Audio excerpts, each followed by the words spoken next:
tonight on KPBS Evening Edition. The head of Homeland Security gives a heated defense of the agency. That's an appalling accusation, and our men and women fight hard to protect people in our custody every single day. We've asked for this resources 3 weeks ago. It hasn't been responded to by Congress. Members of Congress question the response to a series of in-custody migrant deaths. And cleaning up San Diego's air pollution, how the county will hold some industries to a higher standard. The fight over keeping this 90 acres of open space on Fiesta Island as it is. That story coming up on Evening Edition. And how a judge's ruling could change the way Qualcomm makes money from companies such as Apple. KPBS Evening Edition starts right now.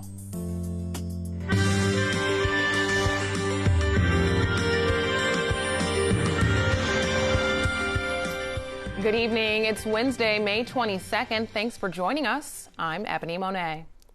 After another migrant child dies in U.S. custody, U.S. lawmakers seek answers. Today, they question the acting Homeland Security Secretary. Kevin McAleenan told a House committee more money is needed to deal with the surge of migrants from Central America. He was recently named to the role after leading Border Patrol. During today's hearing, he defended the job of agents at the border. One congresswoman claimed the recent deaths of children in Border Patrol custody are the result of President Trump's policies. This is obviously more than a question of resources. Congress has been more than willing to provide the resources and work with you to address the security and humanitarian concerns. But at this point, with 5 kids that have died, 5,000 separated from their families, I feel like, and the evidence is really clear, that this is intentional. It's intentional. It's a policy choice being made on purpose by this administration, and it's cruel and inhumane. Thank you, Mr. Chairman. I yield back. That's an appalling accusation, and our men and women fight hard to protect people in our custody every single day. We've asked for this resources 3 weeks ago. It hasn't been responded to by Congress, and we've asked for changes in authorities for the last 3 years that would have prevented this from happening. The acting secretary also said more migrants will be flown to San Diego this week. The next flight will be coming from El Paso. A flight last week brought migrants from South Texas. Attorneys for the Navy SEAL accused of war crimes say they want the case dismissed. KPBS military reporter Steve Walsh says the request comes as President Trump considers a pardon.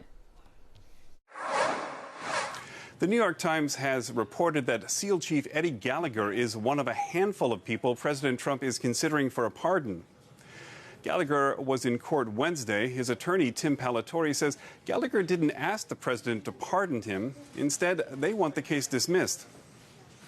Based on the evidence in this case, it should never have gone forward to begin with.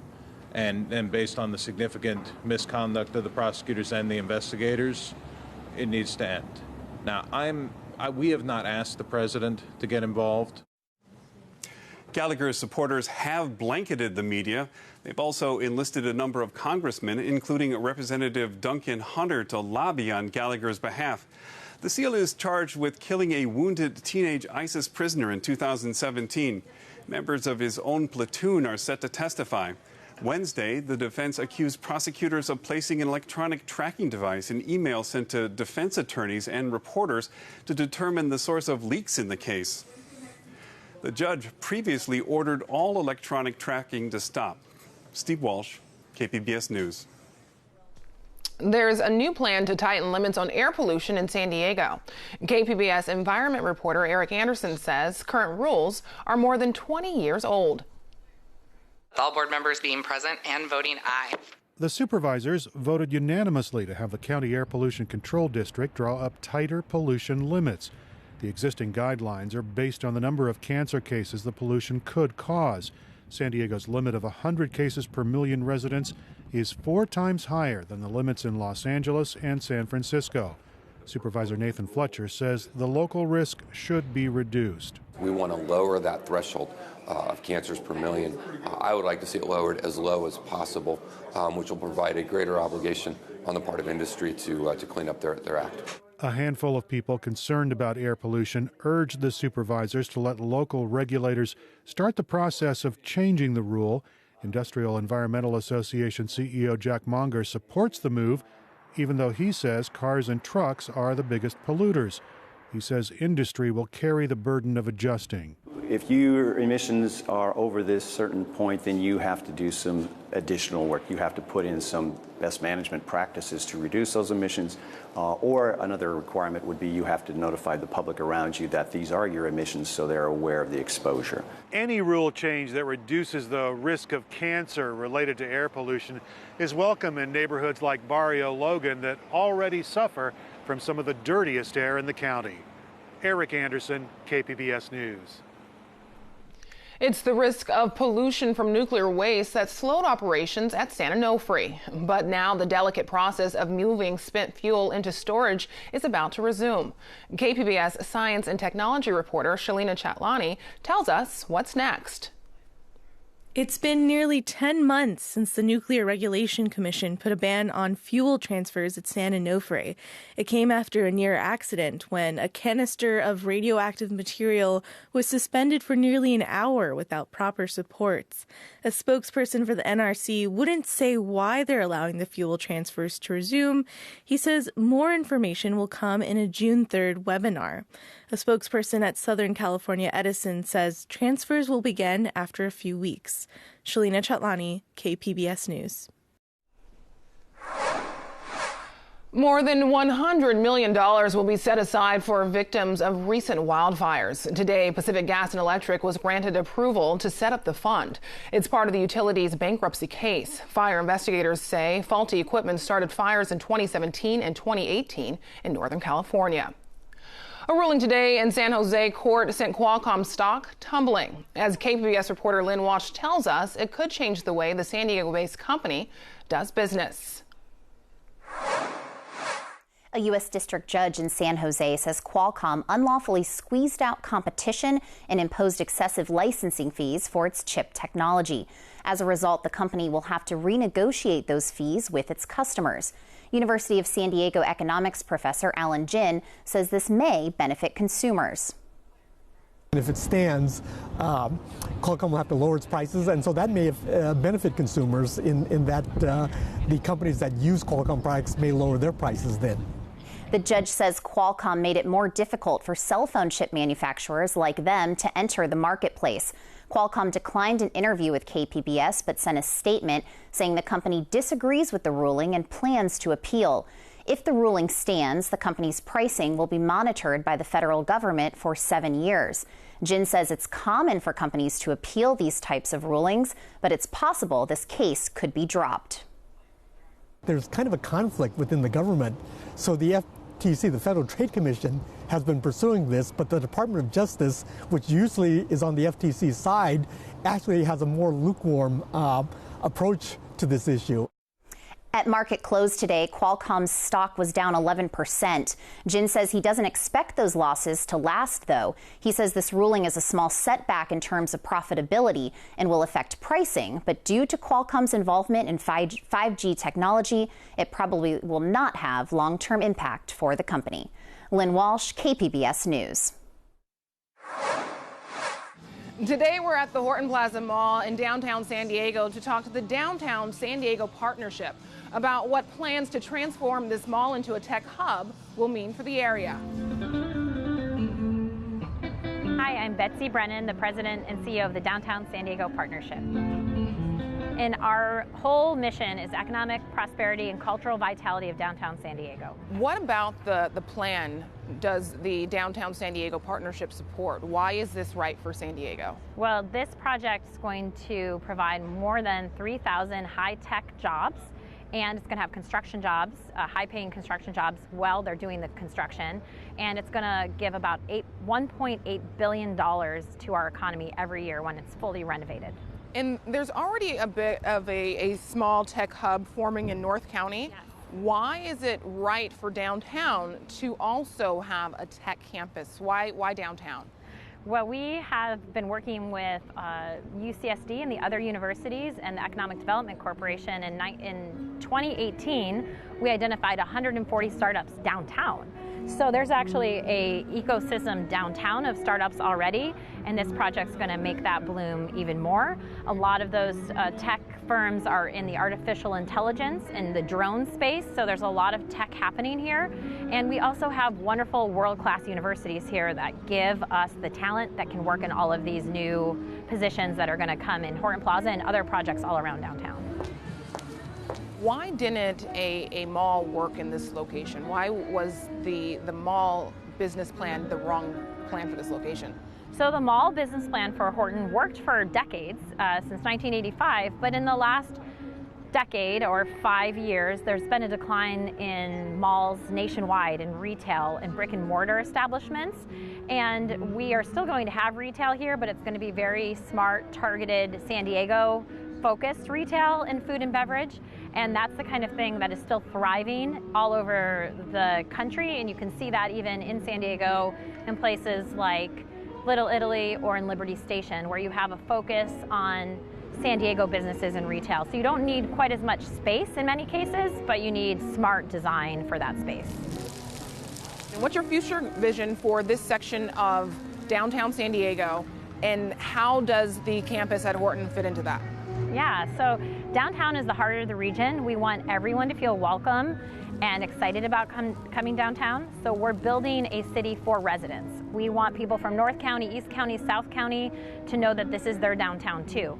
So yes, there's been a lot of development in Little Italy and East Village recently because there was quite a bit of vacant space and opportunities, particularly in East Village. And when the library, the Central Library, and when Ballpark Village came about and the Petco Park, there was a new vibrancy and focus in understanding that there's opportunity downtown. So in this area, which was built mainly in the 70s and 80s, and more focused on municipal government and those kind of things, and the mall was serving that clientele and then residents from all over the region, this is the new opportunity for high-tech jobs for people that live downtown already and can walk to work, and also is going to give an opportunity for, right now we have about 70% of people that live downtown commuting out of downtown to go to work, either north, east, or south. So this can give an opportunity for greenhouse gas reductions and for additional mobility on bike and foot, so that you can actually work where you live. And so we're excited about that too. Thank you so much. Thank you. Thank you. I'm Judy Woodruff. Tonight on the NewsHour, President Trump says he won't work with congressional Democrats as they pursue investigations against him. Coming up at 7 after Evening Edition on KPBS. California's senior population is set to double over the next 25 years. The state's high cost of living means a life of poverty for many in this population. In our KPBS News special, Graying California, Amitha Sharma is joined by a panel of guests to explain the issues. California is expected to have 9 million seniors by 2030. That will bring older adults to about 20% of the population. Betsy Butler, as head of the California Commission on Aging, how big of an impact is the sheer size of this growing senior population having on the state right now? Right. Well, of course, we have the same situation happening across the country. Everyone probably knows that we have 10,000 people a day turning 65 in this country for nearly 2 decades. And in California, that means about 34,000 people a month are turning 65. And as you mentioned, we do have 5.5 million now who are older, and we're going to go to 10 million in the next 20 years. And of that, unfortunately, 1 out of 5 elders are living in poverty. And also, unfortunately, women and people of color suffer to even greater levels of poverty. And so these are big issues that are changing the makeup of California. You know, we have such a diverse population who is aging and becoming more poor. And a lot of these people have had great middle-class jobs most of their lives, and all of a sudden they've had one healthcare crisis or their rent went up. If you're trying to survive on an annual Social Security payment of $1,200 a month, it's tough. It's tough in a state like California, and it's something that the state of California really needs to address because of the large population. So, Kevin Prindiville, As head of Justice and Aging, your fight is against senior poverty. How well prepared is the state to handle this elderly population boom?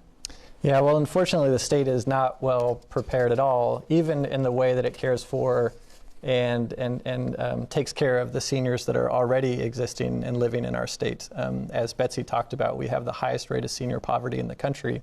And over the last 10 years, instead of investing in programs that could really help support those seniors, we've been cutting those programs. During the last recession, we took tremendous amounts of money out of the programs that support the most vulnerable seniors. And since then, we've failed to restore those cuts, and we haven't made any new investments. And that's just caring for our seniors today. That's not even starting to prepare for this massive demographic shift that you talked about, Amita.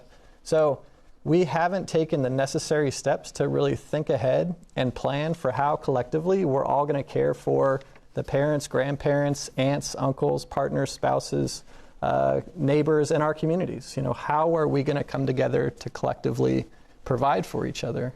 And we've got a tremendous opportunity now. We have a governor who has committed to creating a new master plan on aging for the state. So we have an opportunity now, but we have to be honest with ourselves that we haven't done what we needed to do yet. So we need to start acting now. Donna Benton, you're a gerontologist and a trained psychologist. What social services could seniors really use right now in the state? You know, when you think about what's available, but with the cuts, we really don't have enough senior services that help for housing. Because people are living longer, they actually are working longer. And so we need to really look also at workforce development. We also, the people, for those that are aging with any kind of disability, particularly when we look at problems with dementia, what's going to happen for people who don't have families? So do we have people to help as far as paid caregivers, but also we need to support family members who are also unpaid caregivers, and we don't have that kind of support as far as social services that are out there. Transportation is still consistently the number one thing everyone talks about, is needing transportation and meals. And I'm sure that that's what Paul will talk about too, but those are kind of areas that we still don't have. And then a new emerging problem is around the area of social isolation for our seniors. As that population grows and people are staying in their home, they may get isolated. And so how are we going to deal to help people with feeling isolated, lonely, and then we really don't want people to become depressed. Paul Downey, as head of serving seniors here in San Diego, you're in the trenches. What's the biggest need that seniors have in California in this moment? Oh, the biggest need is really the lack of affordable housing. That's the key, because you can have all of the great services, but if you're worried about where you're going to sleep tonight, or if you're sleeping behind a dumpster tonight, or if you're in a house that you own that you can no longer afford the property taxes and the insurance and the upkeep, and you're worried and you're spending 85–90% of your income on rent, particularly for a substandard housing, none of the other things matter. You're not worried, am I eating properly? Am I socializing? Am I seeing my primary care physician? Am I getting oral health care? You're not worried about any of that. You're just worried about surviving tonight. And unfortunately, that is the issue. In San Diego, it will take 11 years to get a Section 8 voucher. Other affordable housing, you can look at 6–7 years to get into a facility where you have affordable rent. And so it just isn't sustainable, and we need to do something about it, and we need to start yesterday. To find out more about the California Dream Project and to watch the full discussion, head to kpbs.org. Fiesta Island is a place where dog owners can let their pets go without a leash, but changes could be coming. KPBS reporter John Carroll went to Mission Bay to see what's planned. We generally practice twice a week. Jean Snow and fellow members of her paddle boat club team say it's getting harder to get access to beaches where they can launch their boats. The places around the bay where this is possible to have boats stay and be housed are shrinking, not expanding, and yet paddle sports are expanding tremendously.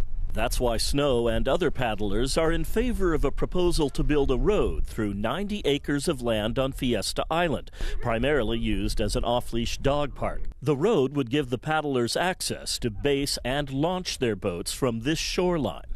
We need space for paddle sports, and as they keep getting lost, they're losing 2 spaces down at De Anza Cove, another place over by the where Campland is. That's going to be lost soon to redevelopment. Snow and her fellow paddlers make up a team of women who've survived cancer. The name of their group is Team Survivor. They come out and they're like, wow, we have a lot of our team that never ever did any sports before.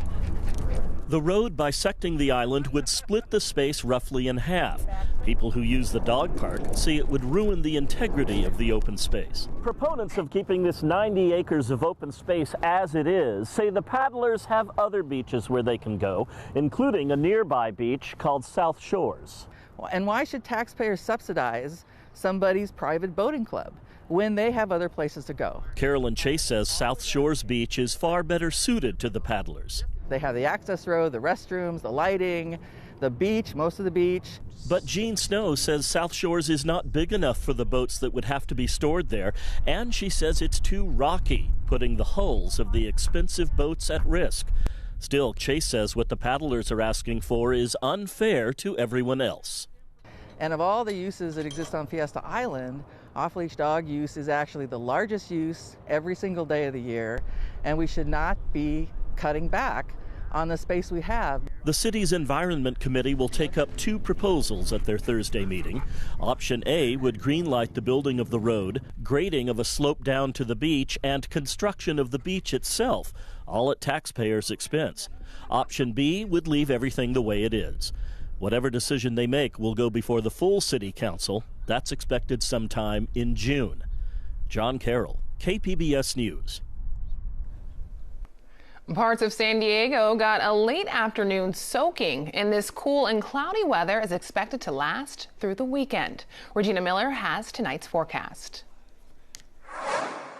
We've got unsettled weather here, continuing with a trough in the jet stream, staying cool. And taking a look at the satellite and radar, you can see some showers kind of rotating through here to the north of L.A., down towards San Diego. Now, until midnight, we even have a winter weather advisory in effect in the mountains here. And this is San Bernardino and Riverside County mountains above 5,500 feet. There could be 1 to 4 inches. Once you get above 7,500, we could see 4 to 8 inches in those locations. So a winter weather advisory. A gale warning in effect until 5 p.m. So if you're going to be out in the open water, that's a concern. Along the beach, there is going to be rough surf and rip currents, so that's a concern there. Here's a look at our futurecast, and you can see how some locations seeing not only a shower or two, could be a rumble of thunder around for this evening or tonight. Tomorrow, we're going to keep a shower or two in the forecast. Tonight, 58 degrees, a shower early, and can't rule out perhaps a rumble of thunder. We've got a partly cloudy sky in Borrego Springs at 57 degrees. Oceanside is at 53. And then for tomorrow in San Diego County, we're going to see a shower or two around Borrego Springs at 78 degrees. Oceanside's at 66. Looking ahead to Saturday, it's going to stay cool, but we've got a mixture of clouds and sunshine in the forecast. Now Thursday, a shower or two on the coast, 66. And then for Friday, clouds and sunshine, 69. Partly sunny on Saturday. On Sunday, we've got another chance for a passing shower. Maybe even a rumble of thunder could be around for later Sunday or Sunday night. On Thursday, inland location, 66. A shower or two, partly sunny on Friday at 72. Clouds and sunshine on Saturday. And then cool with some sun mixing with clouds on Sunday. Maybe a shower or two around on Sunday in inland locations as well. And then for your Thursday here in the desert, 78 degrees, a shower or two. Friday's 85, so it warms up to 86 with clouds and sun, cool on as we go into Sunday. And there could also be a shower around on Sunday. Can't rule it out even there. In the mountains, we're going to see a shower or two around for your Thursday. Cold with some sun Friday, clouds and sunshine on Saturday, and clouds and sun cold on Sunday. We're in the 40s, and there could be a shower or two. I'm Regina Miller, KPBS News. Now, here's a recap of tonight's top stories. Border Patrol will transport migrants from El Paso to San Diego. The move was confirmed today by the acting Homeland Security Secretary. This will be similar to a flight that arrived from southern Texas last week. Migrants are being moved to other locations to relieve overcrowding in Texas. San Diego County will implement stronger rules on air pollution. Today, the County Board of Supervisors voted to begin the process of setting new standards for companies. The rules are based on scientific research on air pollution and cancer cases. San Diego-based Qualcomm says it will appeal a judge's ruling in an antitrust case. Qualcomm is being ordered to renegotiate licensing fees charged to Apple and other companies for smartphone chips. The judge ruled Qualcomm unlawfully squeezed out rival companies that produce the same technology. Now here's a look at what we're working on for tomorrow in the KPBS newsroom. Early reviews call it the Breakfast Club for Generation Z. On Morning Edition, cinema junkie Beth Accomando gives us her take on Booksmart. And on Midday Edition, now that marijuana is legal, how should it be advertised? Why one local scientist says more regulation is needed when it comes to marijuana's health benefits. You can find tonight's stories on our website, kpbs.org/evening edition. Thanks for joining us. Have a great night.